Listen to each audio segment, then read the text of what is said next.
Picture this. Your father, a government employee, retired in 2010 with 20 lakh rupees. He did what every middle-class Indian does. He put it all in fixed deposits. Safe and secure, right? The bank promised 7% returns. Every year, 1,40,000 rupees in interest. Sounds amazing. But here's what nobody told him. In 2010, 1 liter of petrol cost 52 rupees. Today, that same liter costs over 100 rupees. His morning chai that cost 5 rupees now costs 15. That 20 lakh rupees? It can now buy less than half of what it could 13 years ago. This is the greatest financial illusion in India. We see the interest hitting our account and feel wealthy. But silently, invisibly, inflation is eating our purchasing power like termites eating wood. And it gets worse. That 7% your bank promises? The government takes 30% of it if you're in the highest tax bracket. Your real return? Just 4.9%. But inflation is running at 6%. Do the math. You're actually losing 1% every single year. Your money is shrinking while it sits in what you thought was the safest investment. Today, we are going to expose this illusion completely. We'll compare fixed deposits with debt mutual funds.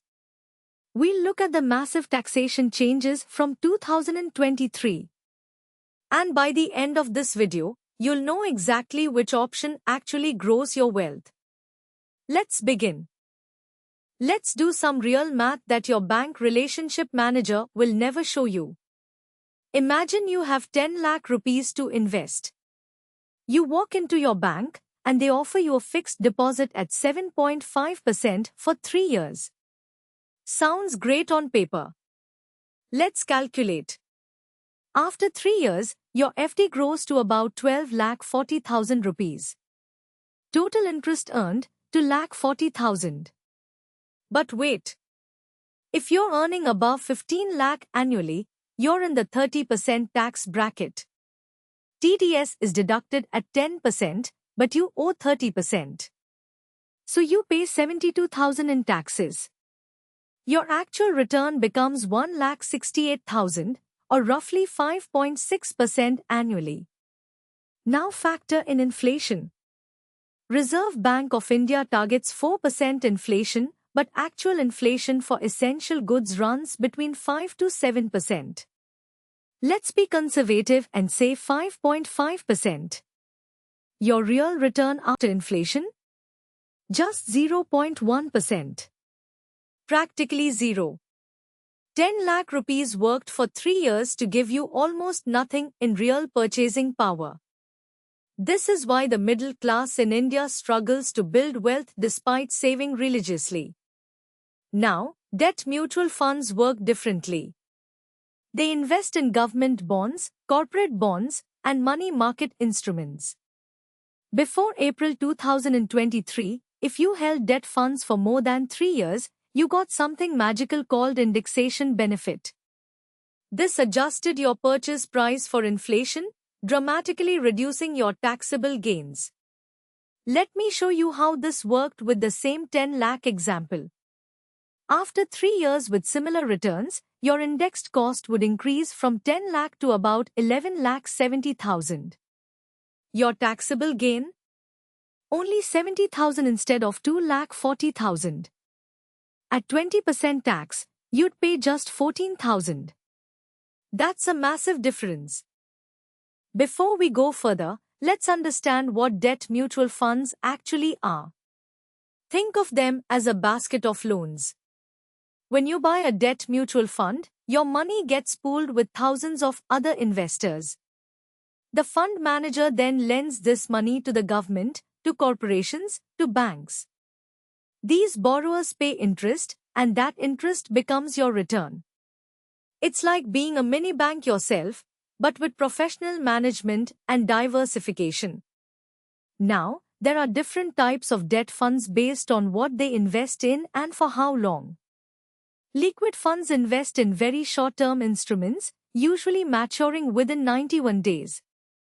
These are almost as safe as bank accounts but typically give slightly better returns. Ultra-short duration funds invest for 3 to 6 months. Low duration funds go up to 1 year. Short duration funds can go up to 3 years. Corporate bond funds specifically invest in high-rated company bonds. Gilt funds invest only in government securities, making them the safest from credit risk. Why does this matter? Because different durations carry different levels of interest rate risk. When interest rates rise, bond prices fall. Longer duration funds get hit harder. When rates fall, longer duration funds gain more. This is crucial for your investment strategy, and we'll come back to this in our duration guide section. The key advantage of debt funds over FDs has always been threefold. First, professional management. Fund managers actively manage the portfolio, unlike your static FD. Second, diversification. Your money is spread across many borrowers, reducing risk. Third, was the taxation benefit. I say was because something massive changed in 2023 that every Indian investor must understand. On 24th March 2023, the Indian government dropped a bomb on debt fund investors. Finance Minister Nirmala Sitharaman announced that from 1st April 2023, debt mutual funds would lose their indexation benefit. Let me explain what this means and why it changed everything. Earlier, if you held debt funds for more than 3 years, your gains were classified as long-term capital gains.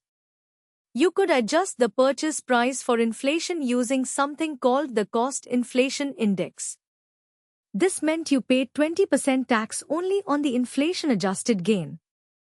Beautiful tax efficiency. Now, all gains from debt funds are added to your regular income and taxed at your slab rate. If you're in the 30% bracket, you pay 30% on all gains. No indexation. No special treatment. The playing field between FDs and debt funds has fundamentally shifted. Let's redo our earlier calculation with new rules. Same 10 lakh investment, same to lakh 40,000 gain after 3 years. Under old rules with indexation, you paid about 14,000 in tax. Under new rules, you pay 72,000. Same as FD. So is there any point in choosing debt funds now? Actually, yes. There are still scenarios where debt funds win. First, if you're in a lower tax bracket, the difference is smaller. Second, debt funds offer better liquidity. You can withdraw anytime without penalties, unlike FD premature withdrawal. Third, systematic withdrawal plans from debt funds are more tax efficient for regular income. Fourth, corporate bond funds and gilt funds often deliver higher pre-tax returns than FDs. Fifth, and this is important, you only pay tax when you sell. In FDs, TDS is deducted every year, reducing your compounding. But the margin has definitely narrowed.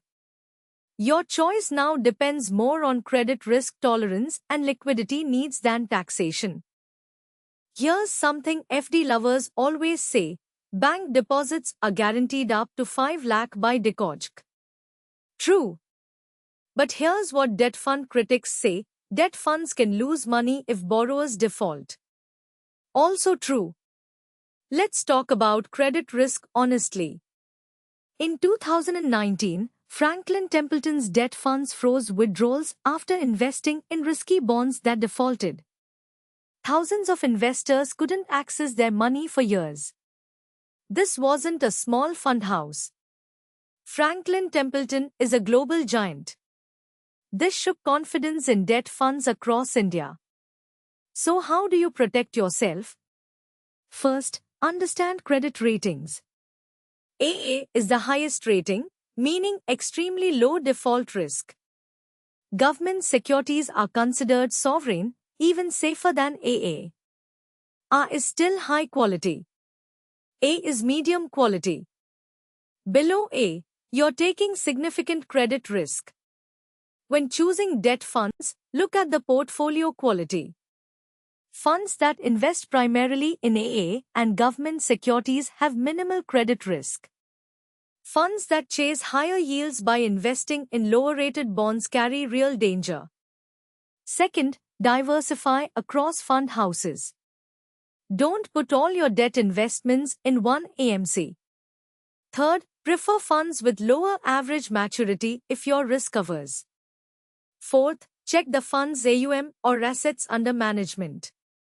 Larger funds typically have better liquidity.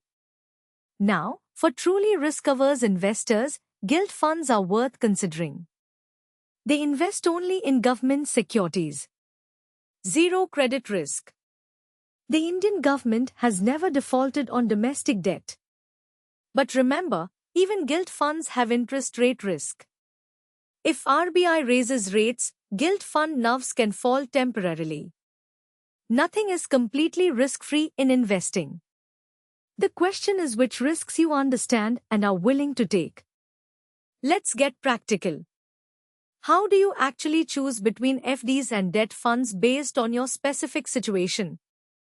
The key is matching duration to your goals. If you need money within 6 months, liquid funds are your friend. They're highly stable, offer easy redemption, and typically beat savings account interest rates. For emergency funds, liquid funds work perfectly.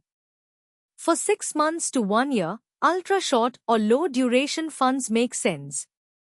They offer slightly better returns than liquid funds while maintaining stability. This is good for money you might need for upcoming expenses like a vacation or annual insurance premiums. For 1 to 3 years, short-duration funds or corporate bond funds become attractive. If you're saving for a down payment on a car or a house, this category works well.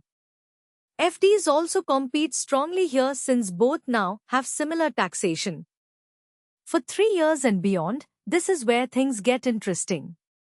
Even without indexation, target maturity funds and gilt funds can deliver solid returns. These funds have a defined maturity date, reducing interest rate risk if held till maturity. They're like FDs but with potentially better returns. Now, what about the interest rate cycle? When rates are high and expected to fall, longer duration funds benefit. When rates are low and expected to rise, stick to shorter duration. Currently, with RBI holding rates and inflation moderating, medium duration makes sense for most investors. My suggestion for the average millennial investor? Keep 3 to 6 months expenses in liquid funds. Keep short-term goals money in short-duration funds or FDs. For medium to long-term debt allocation, use a mix of corporate bond funds and gilt funds from reputable AMCs. After all this analysis, let me give you my honest verdict. Post-2023 taxation changes have made this a closer fight than ever before. For the completely risk-averse investor who wants zero thinking, FDs from major banks still work. Your money is guaranteed up to 5 lakh. You know exactly what you'll get. No enough fluctuations to worry about. Senior citizens get extra 50,000 tax exemption on FD interest.